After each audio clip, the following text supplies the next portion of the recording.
सुधांशु पांडे जिन्होंने Anupama TV show को अचानक छोड़ने के बाद फैंस का रिएक्शन आया कि भाई आखिरकार क्यों आपने ऐसा किया। फैंस निराश हो गए लेकिन मेकर्स का रिएक्शन नहीं आया। लेकिन अब वनराज के किरदार को लेकर जो खबरें थी कि इसमें रोनित रॉय जो कि प्ले करेंगे या फिर प्ले करेंगे पंकित, लेकिन अब कोई खबर ऐसी नहीं है, कोई अब प्ले नहीं करेगा क्योंकि वनराज के किरदार को अब खत्म कर दिया जाएगा और वनराज के अंत के बाद अनुज और अनुपमा की जिंदगी में एक नए विलन की एंट्री होगी। कौन वो विलन होगा, इसी के साथ आपको बताते हैं कि आखिरकार कैसे वनराज के किरदार को खत्म करने के लिए मेकर्स ने एक बड़ी प्लानिंग की है। बड़ी प्लानिंग वो कैसे की है, क्योंकि एक तो सबसे पहले मीडिया की जो एंट्री है वो बैन कराई गई है सेट से, ये बड़ी खबर है। और एनडीए सर्टिफिकेट, एनडीए एग्रीमेंट यानी कि नॉन डिस्क्लोजर एग्रीमेंट जो कि एक्टर से साइन कराया है कि वो सेट पर या फिर अपने घर पर जाने के बाद किसी को कोई बात रिवील नहीं करेंगे, कोई इंटरव्यू में कुछ नहीं बताएंगे, शो की कहानी अब कभी भी रिवील नहीं होगी।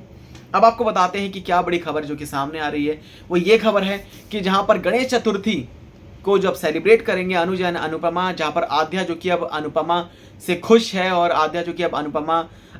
को पसंद करने लगी है, जहां पर वो पहले चिढ़ती थी अनुपमा से, बहुत ज़्यादा परेशान थी कि भाई अनुपमा उसके सामने क्यों आती है, ऐसा ऐसा है, ब्ला ब्ला ब्ला।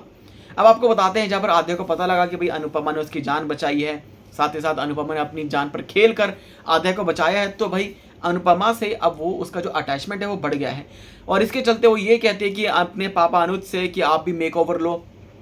तो अनुपमा को भी कहती है कि आप भी मेक ओवर लो, क्योंकि गणेश चतुर्थी फेस्टिवल है, पूजा करेंगे। लेकिन कैसे अनुज और अनुपमा जो कि खुश रह सकते हैं, कैसे वनराज के अंत के बाद अब एक नए विलन की जो कि एंट्री हुई है इनकी लाइफ में, कौन होगा वो बड़ा तूफान लाएगा, आपको बताते हैं।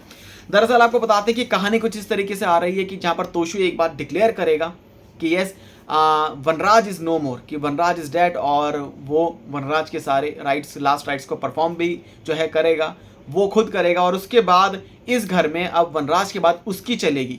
वो सब रूल्स को सेट करेगा इस घर में। साथ ही साथ वो बापूजी ये पूछते हैं कि अब तू क्या कह रहा है, ये सब बातें, जहाँ पर वो बापूजी से मिसबिहेव भी करेगा और जहाँ पर ये कहेगा कि आपको अनुपमा में से और शाह हाउस में से आप किसी एक को चुनना है, जहाँ पर इसी बात को लेकर अनुपमा जो है वो ह्यूमिलेट करेगी और उस पर गुस्सा करेगी तोशु पर। लेकिन तोशु जो कि विलन अब जो है वो बन चुका है और अब वो इन दोनों की ज़िंदगी में आएगा। अब क्या इसके बाद अनुज एंड अनुपमा जो कि शादी भी कर लेंगे, क्या होगा, क्या होगी इस शो की कहानी आगे, अब तोशु कैसे अब इनकी ज़िंदगी में बड़ा तूफान लाएगा। क्या कहना चाहते हैं आप कमेंट सेक्शन में ज़रूर बताएं। चैनल को सब्सक्राइब कर लें ऐसी अपडेट्स के लिए।